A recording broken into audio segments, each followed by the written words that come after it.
AHAM Assam State Zone today, the 16th of May 2022, requested the government to arrange security for maintaining law and order in the village of Rakhiyasani, since few people, more or less identified to be Muslims, tried to forcefully construct a house illegally in Jambot Sangma's land, a rightful landowner of that land in Rakhiyasani, Garopara.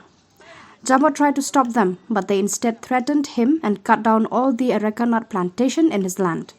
According to source, the culprit is identified as Rangjan Ali, son of Moni Sheikh. In this regard, the organization urges the government to take urgent action to bring back peace and normalcy in the area.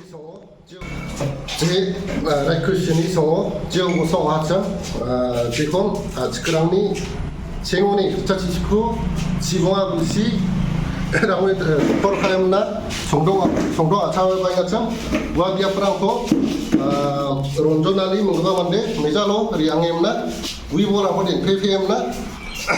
no prangko trana ka raha ya kamra mo singa kenje gala aro khanda ko pin kisepo ya dosta ko mande rangko eres khana ta singa Garopara district police ko chamol mola aro Garopara District Deputy Commissioner Simoti Minakshi Tasna Coach Namamola Ya protection ako tribal ni je ya prawn at siaran was more protection on that tribal bell and block ni apalo doing ba achik somora ko tribal bell and block in now napa nakta changa mandera ko manakra ba Sri Himdo Vishwa Sharma Assam Chief Minister ko ahamni kita mongolna kita kusiwa